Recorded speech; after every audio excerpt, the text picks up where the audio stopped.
Você já parou para pensar o que é que está por trás de tantas mudanças que nós estamos vivendo nos dias atuais? Você também já parou para pensar por que que alguns conceitos fundamentais como casamento, família, vem ganhando uma certa relativização?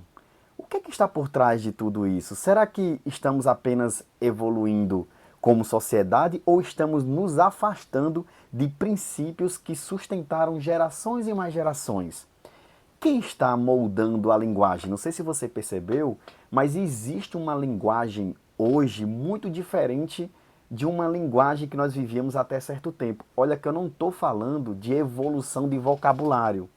O que eu quero dizer é que existe uma linguagem, o que eu quero dizer é que existe uma linguagem que possui motivações e objetivos que muitas das vezes acaba nos silenciando. O que acontece quando a verdade deixa de ser absoluta e passa a ser apenas uma construção? Pois bem, hoje nós iremos falar sobre a guerra cultural, dando sequência em nossa série de vídeos A Batalha pela Verdade do Tasso Licurgo.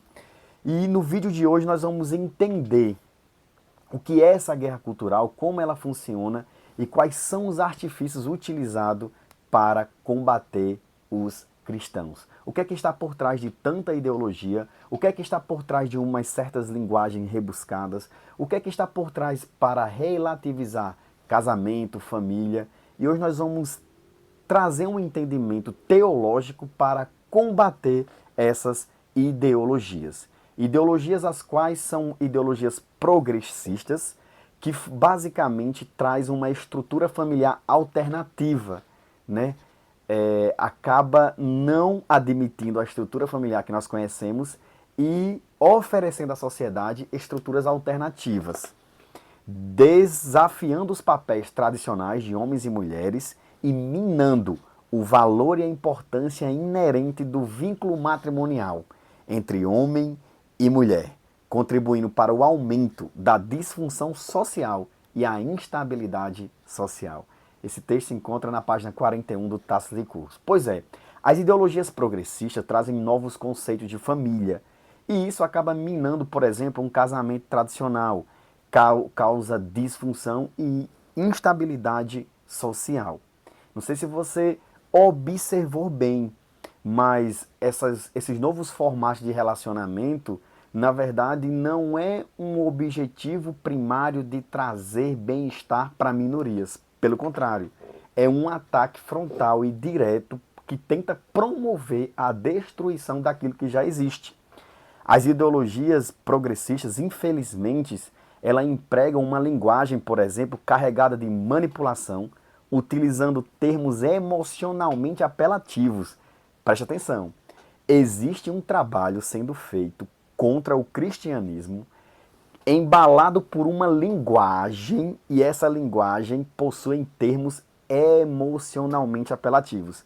Eu não sei se não sei se você já percebeu, você passou por uma situação dessa.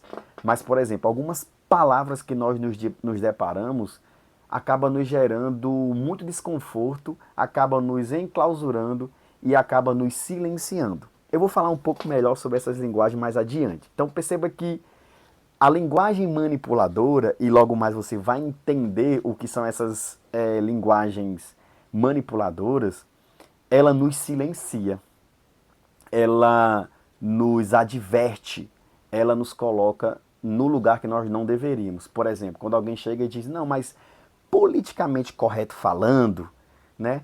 Ou muitas das vezes, não, isso é uma questão de diversidade humana, né?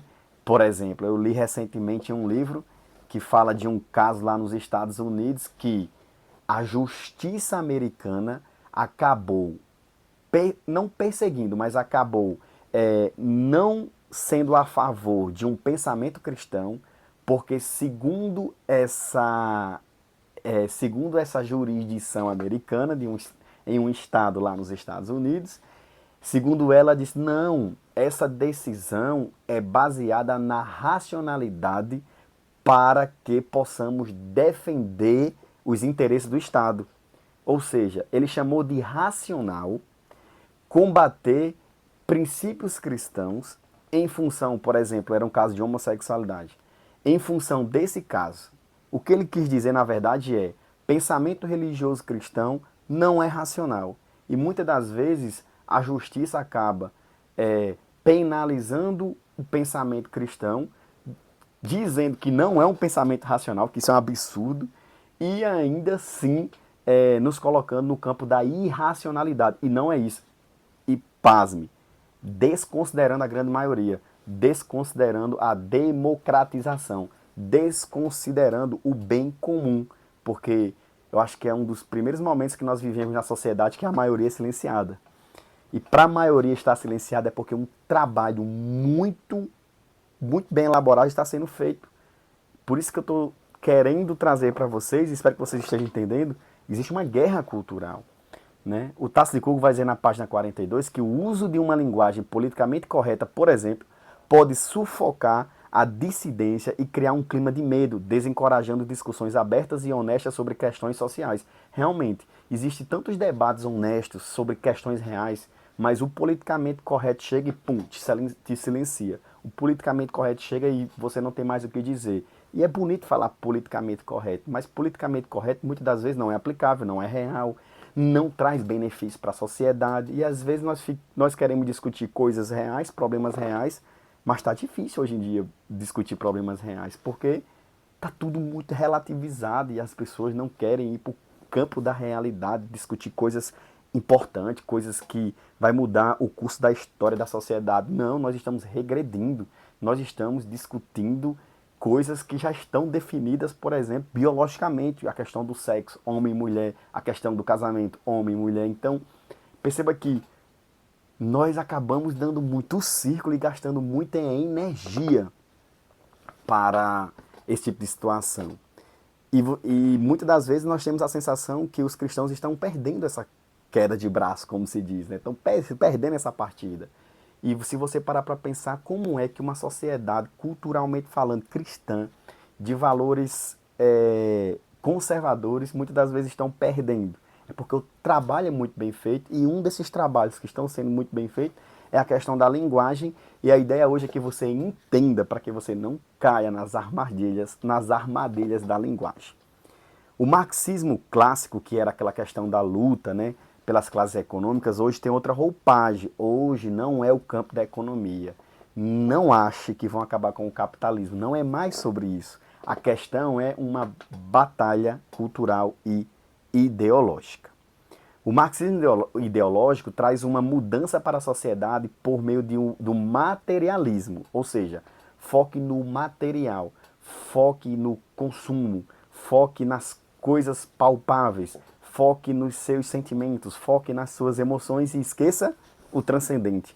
Deixa Deus de fora, deixa Deus de fora, deixa essa coisa de fé de fora, deixa isso para lá, isso é retrógrado. E o que nós podemos observar é que esse tipo de situação tem trazido muitos danos para a nossa sociedade.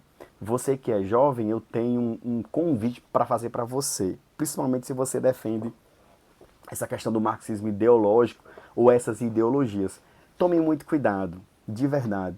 Reflita bem, busque ler, tente entender, remova as lentes atuais, ponha lentes sinceras e honestas para você avaliar questões reais.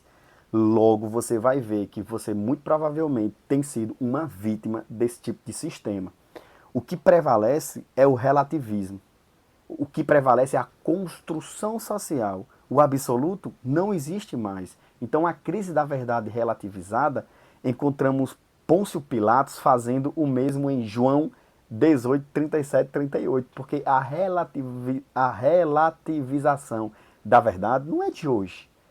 Vamos acompanhar comigo esse texto que diz o seguinte, João 18, 37, 38, diz: Então você é rei? Disse Pilatos. Jesus respondeu: Tu dizes que sou rei. De fato, por esta razão nasci e para isto vim ao mundo, para testemunhar da verdade. Todos os que são da verdade me ouvem. Que é a verdade? Perguntou Pilatos. Ele disse isso e saiu novamente para onde estavam os judeus e disse: Não acho nele motivo algum de acusação. Interessante, né? Ele se comporta perante os judeus que estavam ali querendo um parecer de Pilatos de Pilatos, e Pilatos simplesmente relativiza sobre Jesus quando Jesus diz: todos os que são da verdade me ouvem. É muito interessante isso, porque só ouve Jesus quem é da verdade. Só ouve Jesus quem gosta da verdade. Só ouve Jesus quem pratica a verdade. Por isso que Jesus vai dizer em João 14,6: eu sou o caminho, a verdade e a vida. Por isso que Jesus vai dizer em João 8,32: conhecereis a verdade, que é Ele, e Ele vos libertará. Jesus tem um compromisso pela verdade. Por isso que nós temos que tomar muito cuidado nas vias que nós estamos andando e fazermos a reflexão interior.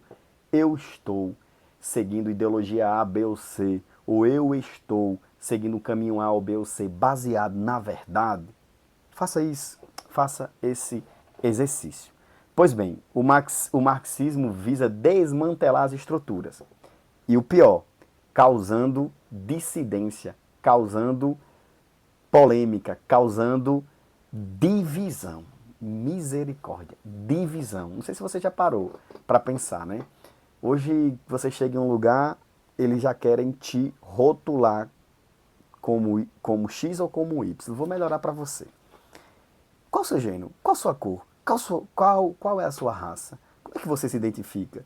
E esse tipo de situação, infelizmente, né, muito bem embalada por um objetivo genuíno, ou um objetivo maior, ou um objetivo que faz sentido, na verdade não é isso.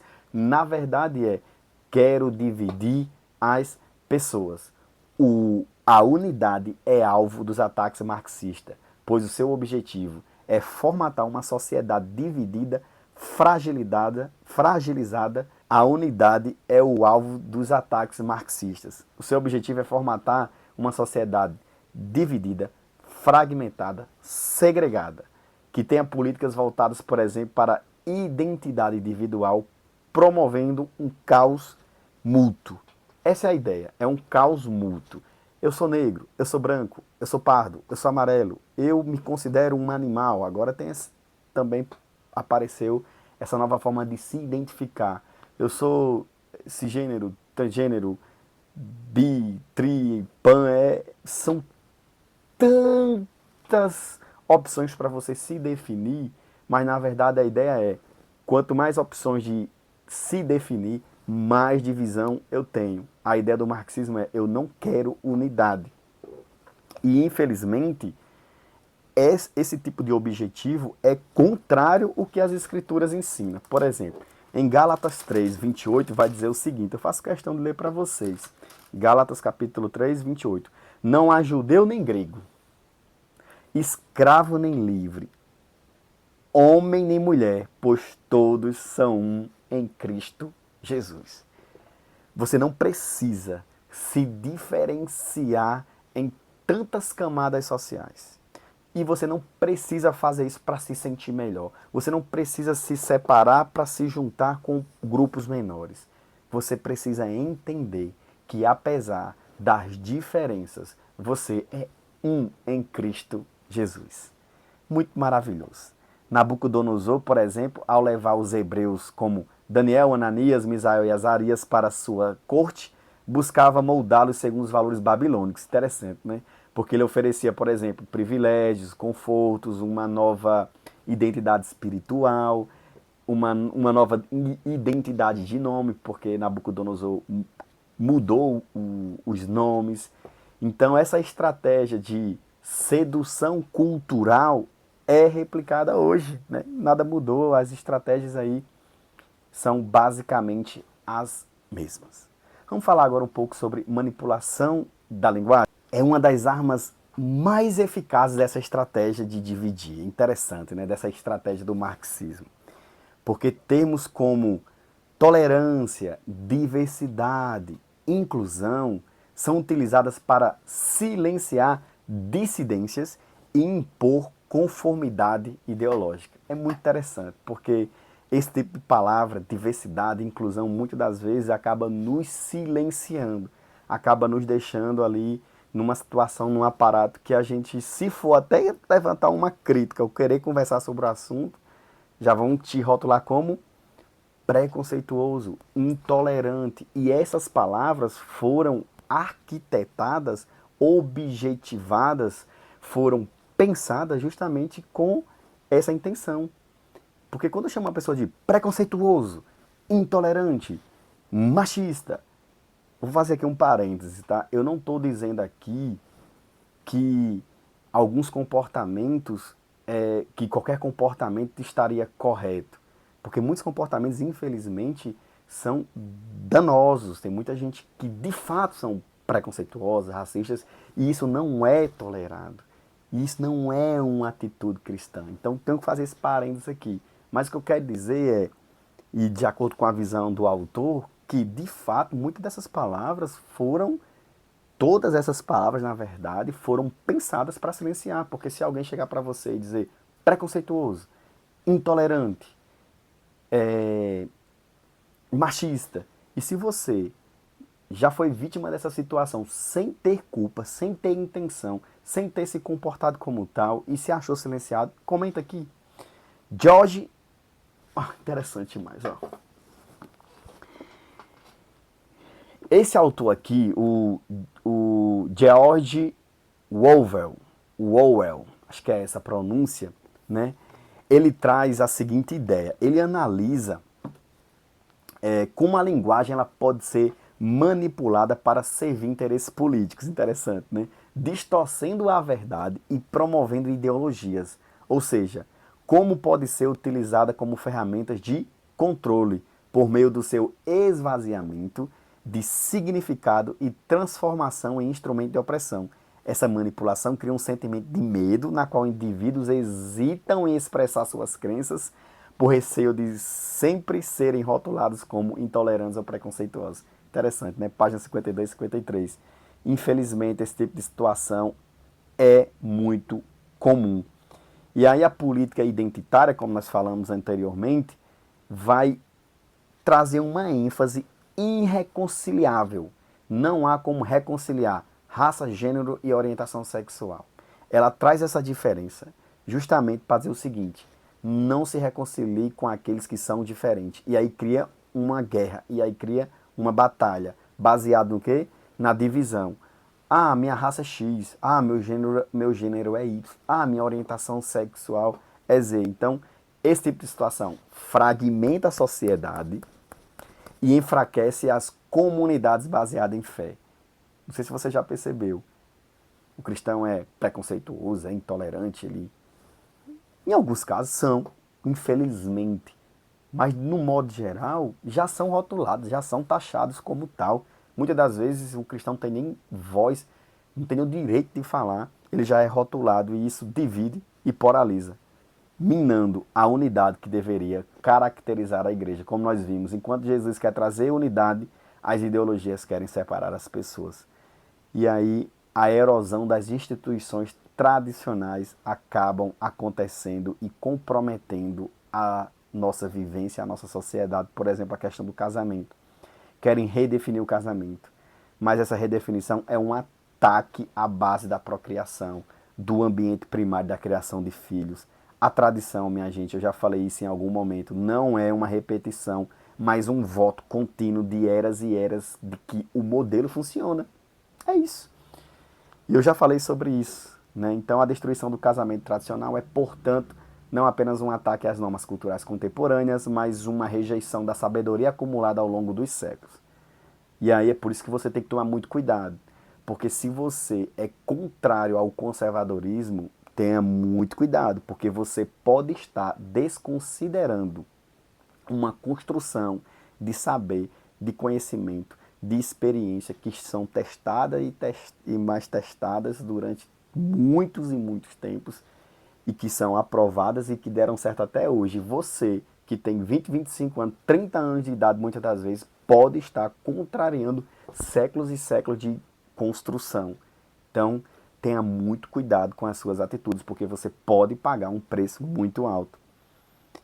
E é interessante, né? Porque eu estava fazendo uma pesquisa, um historiador chamado Edward Gibbon, em sua obra A História do Declínio e a Queda do Império Romano, ele diz que a queda e o declínio do Império Romano foi muito em função de, naquela época, a sociedade deixar de lado o pensamento conservador e se entregar em procedimentos que, infelizmente, causava desintegração da unidade familiar. Então, não sei se vocês sabem, mas era uma decadência moral muito grande.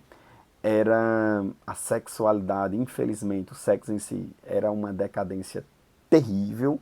Não vou entrar em maiores detalhes, mas o grande fato é enfraquecimento da unidade familiar. Onde tem enfraquecimento da unidade familiar, tem-se um enfraquecimento da sociedade. Não tem para onde ir. Infelizmente é assim. Platão, em A República, ele já advertia quanto à questão da educação, porque ele defendia que a educação não é apenas uma transmissão de conhecimento, mas uma construção de alma. Platão, ele estava tão à frente em sua época que ele chega a dizer, por exemplo, que nós temos que tomar muito cuidado com as crianças. E sim, as crianças precisam ser muito protegidas no sentido de, por exemplo, até o que elas ouvem. Platão, ele tomou cuidado até com a questão das músicas, porque a música infunde a alma e isso vai gerar crianças em um padrão ao qual ele não enxergava ser o correto. E eu fico com o que Jesus falou, né? Deixe vir a mim as crianças. Então, criança é lugar de ir para os braços de Jesus e não deixá-las expostas para que o mal venha e as arrase. A educação deveria estimular o pensamento crítico e formar virtudes. Hoje, infelizmente, é um campo ideológico com currículos partidários. Terrível. Nossa educação está comprometida e onde nós deveríamos ter fonte de saber, fonte de construção, fonte de pessoas respeitadas e respeitosas, nós temos hoje uma bandeira, infelizmente, defendida a ferro e fogo, sem nenhum critério intelectual, moral e nem muito menos ético, mas cheio de vocabulário e linguagem que exclui e silencia e deixa as pessoas e não dão a oportunidade das pessoas conversarem com o politicamente correto, extremista, racista e tantos outros. Né? E a gente vê desde a armação da linguagem de política identitária sempre é muito antiga. A gente já viu, Nabucodonosor quis mudar o nome de Daniel, por exemplo, para Beltesazar, inclusive fazendo referência à sua divindade, querendo remover a espiritualidade de Daniel. E simboliza a tentativa de desconstruir a identidade cultural e espiritual em favor de uma nova narrativa imposta. Dividir a sociedade ao longo de linhas de raça, gênero, orientação sexual e outras categorias de identidade permite a criação de grupos de interesses concorrentes, cada um disputando domínio e poder. É isso que acaba acontecendo. Divide e cada um fica lutando, não pela, né? Quer dizer, muitas das vezes pelas suas próprias causas, mas lutando pela sua própria causa e impondo a sua causa. E aí você vê pessoas o tempo inteiro tentando aí, lutando para dominar e criar seu próprio poderio. A divisão social é uma arma poderosa para destruir a unidade e os valores compartilhados. Em Marcos capítulo 3, versículo 25, diz que se uma casa estiver dividida contra si mesma, também poderá não subsistir. Em nenhum lugar de prosperidade, de avanço, nenhuma sociedade dividida vai prosperar. E me parece que o nosso país acaba não prosperando, fica dando círculos, fica aí nessa situação tão terrível e catastrófica, né? Uma situação tão gênero deixou de ser compreendida na biologia e passou a ser uma construção social, no qual muda-se quando quer quem sem nenhuma responsabilidade, né? Interessante, questão de gênero, a biologia não é nem mais respeitada. Então é nesse sentido que trago para vocês essa sequência dos nossos vídeos. Compartilha, curte, comenta e fica aí de olho porque nós iremos trazer aqui mais conteúdo. Um abraço.